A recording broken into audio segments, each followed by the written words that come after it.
La période des fêtes en est une où on consomme beaucoup. Nos bacs sont sollicités, autant le bleu que le vert et le brun pour ceux qui l'ont. Aujourd'hui, nous allons parler avec la directrice générale de la Régie intermunicipale de traitement des matières résiduelles de la Gaspésie, Madame Nathalie Drapeau. Bonjour, Madame Drapeau. Bonjour. On se prépare pour les fêtes, on se prépare à traiter un gros volume, j'imagine? Oui, effectivement. Oui. C'est une période qui a une grande affluence. Le nom est long, Régie intermunicipale. Oui. Bon, on a l'habitude de se dire le centre de tri à Grande-Rivière, ça règle le problème. Mais vous êtes beaucoup plus qu'un centre de tri ici. Oui, en fait, on gère toutes les filières de matières résiduelles générées. Là. Souvent, quand on parle des filières, il y a 4 filières. Le centre de tri, les matières recyclables. On s'occupe aussi d'éco-centres, donc les matières valorisables, etc. Le compostage, les matières organiques. Et l'enfouissement, vraiment le résidu ultime. Alors, on s'occupe vraiment de tous ces aspects-là, en plus de la collecte, du transport, les puces sur les bacs, la sensibilisation, l'accompagnement. Alors, tous les aspects en lien avec la gestion de matières résiduelles. Vous couvrez l'AMRC du Rocher-Percé, puis la ville de Gaspé, c'est ça?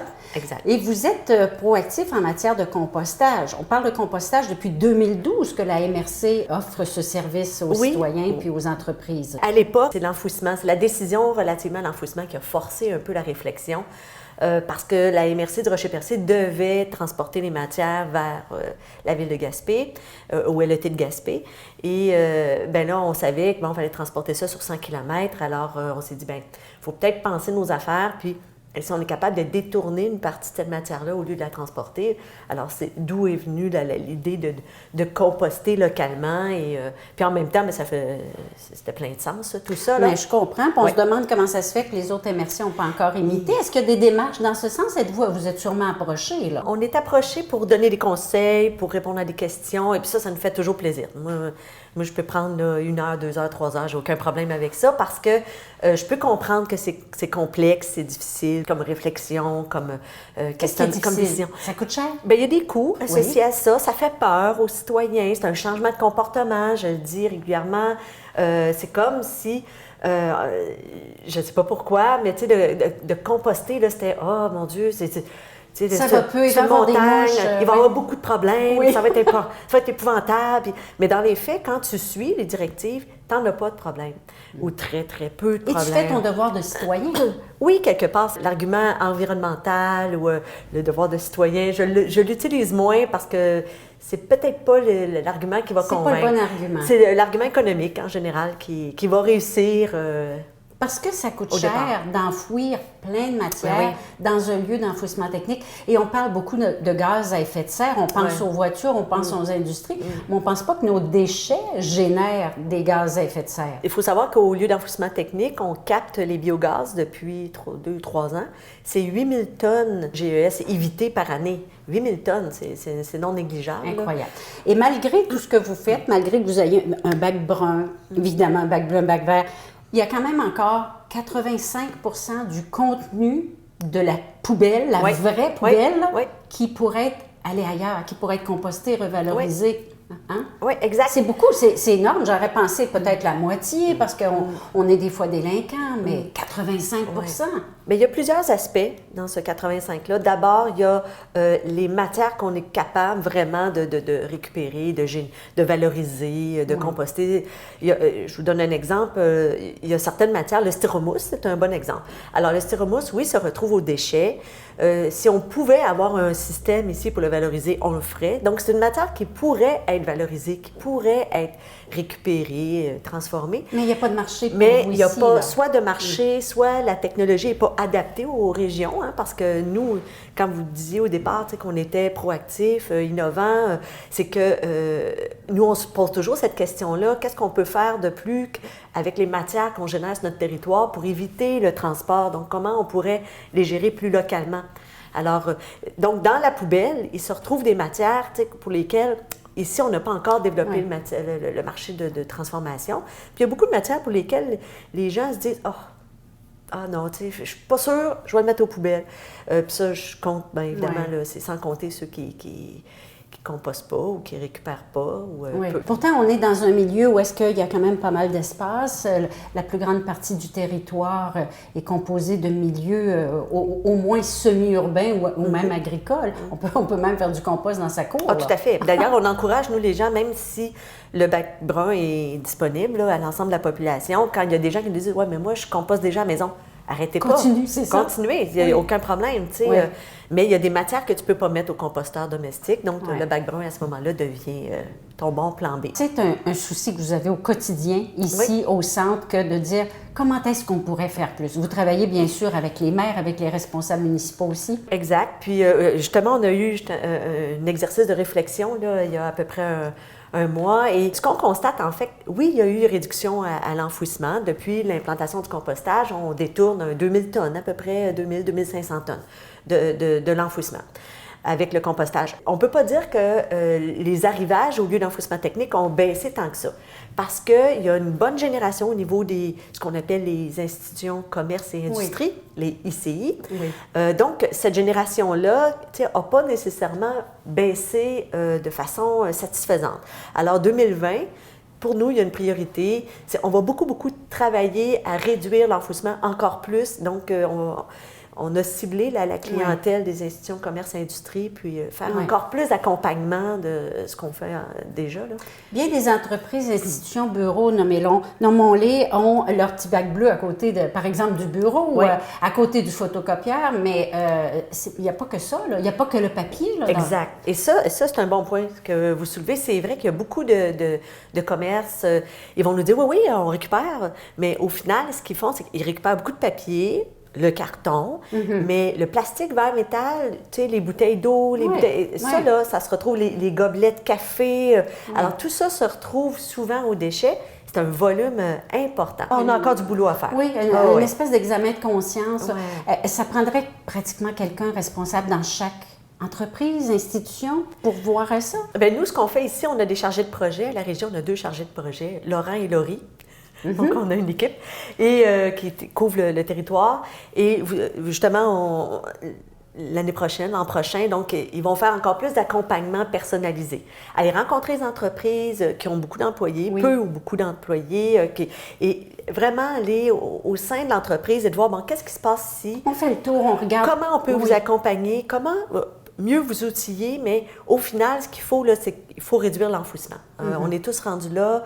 C'est plus juste une question d'économie, c'est une question d'organisation moyen et long terme même, parce que le lieu d'enfouissement technique a une durée de vie, mais c'est pas à l'infini. On a à être des bons citoyens et on a à être des bons citoyens corporatifs aussi, à s'occuper de ça. Mon entreprise génère des biens, des matériaux qui peuvent être recyclés, qui peuvent être compostés.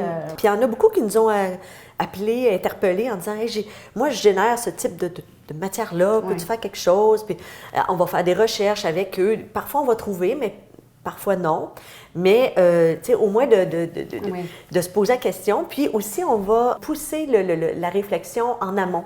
C'est-à-dire de voir avec les entreprises comment mettre de la pression sur les fournisseurs pour que les matières qu'eux reçoivent et après ça, qu'ils vont devoir diriger vers les déchets ou le compost, la récup, mais on peut-tu réduire ça? On peut-tu trouver un meilleur emballage, une meilleure matière? Donc, 2020, c'est notre défi.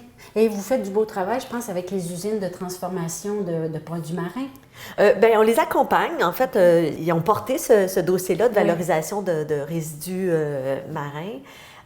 Donc, sur des terres agricoles, ça, c'est intéressant parce que les terres ont besoin de ces nutriments-là. Les résidus marins, en fait, c'est de l'azote, c'est du potassium, c'est du phosphore pour la terre, donc c'est parfait.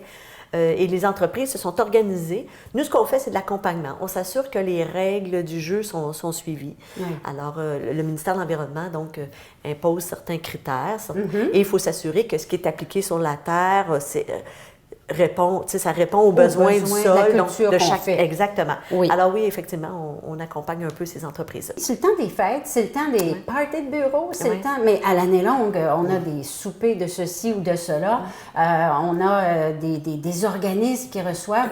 Et on a beau mettre des bacs, mais bon, à la fin du party, on se retrouve que, bon, ce qui est dans le bac de recyclage est contaminé par des aliments. Oui. Le secret est dans l'organisation. Au départ, si tes bacs sont à la bonne place, puis si tu as le trio, c'est toujours foutu. Ça fonctionne en trio, cette affaire-là. Oui. Donc, il faut que tu ailles, si tu as tes 3 types de bacs, c'est beaucoup plus facile pour la personne là, il est coincé avec son assiette, il y a le verre et tout. Ben, au moins, il peut dire, ah bon, il y a les 3 bacs, là, il y a le choix, à tout le moins. Alors, nous, on dit toujours, ne pas laisser une poubelle seule. Toujours l'accompagner du bac brun puis du bac bleu. Mais ça reste moins facile dans ce genre d'événement-là. C'est sûr. Emballage cadeau, là, tu sais, ça remplit ça. Parlons-en. Donc, il y a des trucs pour ça. Est-ce qu'on est obligé d'acheter? Est-ce qu'on est obligé d'emballer? C'est beau, je sais que c'est beau, c'est super beau. Mais on peut faire d'autres choix. On peut emballer avec du tissu, on peut avoir un ruban de papier. On peut... donc, si on pouvait illuminer les beaux papiers tout aluminisés, là, qu'on ne peut pas récupérer. Non, c'est ça.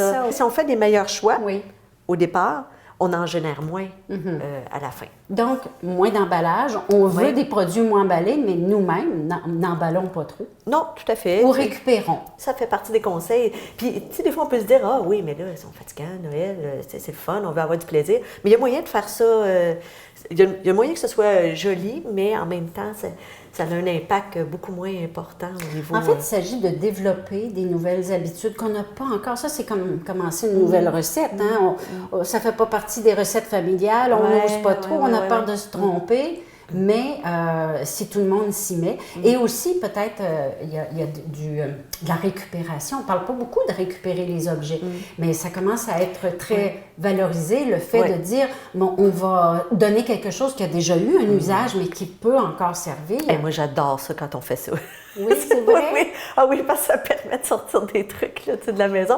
Puis, puis, quelque part, c'est vrai qu'on consomme beaucoup dans le temps des fêtes particulièrement. Donc, on peut, je reviens au questionnement, au changement de comportement. Donc, c'est le moment de se poser les bonnes questions puis de poser les bons gestes. On parlait de party tantôt, mais quand on accueille du monde, puis on ne se voit pas faire de la vaisselle pour 20 personnes à la fin de la soirée, mais au lieu de choisir des assiettes de styrofoam, bien, prenons des assiettes de carton, tu sais, qu'au moins on peut mettre au bac brun et à ce moment-là, tu sais, on vient quelque part de poser un geste. Un geste important. Oui, important, exactement, qui fait la bonne différence. Tu sais. Chacun sa part. Oui. Est-ce que vous, ici, vous avez des employés, là? Oui. Est-ce que vous mettez en pratique tout ça? Vous vous re-questionnez autour de je ne sais pas, moi, autour de la cafetière, vous devez vous en parler. Des fois, nous, à l'interne, qu'est-ce qu'on fait, là? Oui, puis c'est pas plus facile, hein? C'est pas parce que les gens travaillent dans le milieu, là, qui sont tous convaincus, puis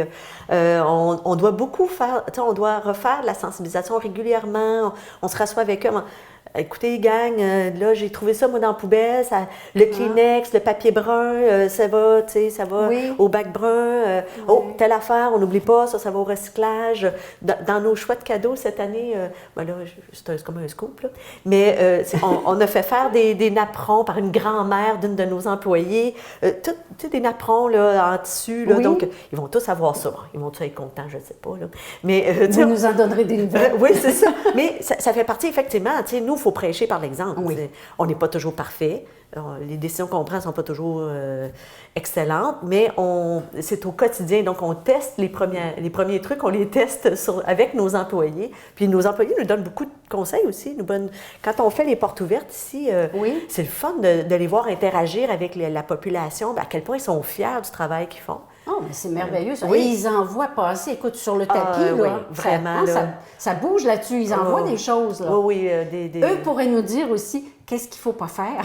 Non, c'est clair qu'il y aurait plusieurs messages à passer. On fait attention, c'est le temps des fêtes.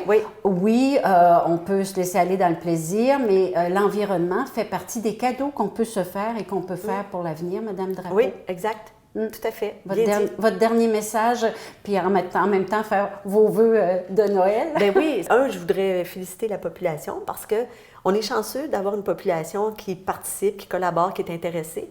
On les invite à se préparer à l'année 2020 parce qu'on va être encore plus présent au cours de l'année 2020. On va encore demander plus d'efforts. Bien, tant mieux. On aime ça vous voir parmi nous. Puis merci pour le travail que vous faites. Vous passerez le mot à vos employés. Oui, merci. Merci, Madame Drapeau. Voilà, c'est tout pour cette semaine, Mesdames, Messieurs. Merci d'avoir été là. Nous vous retrouvons en 2020.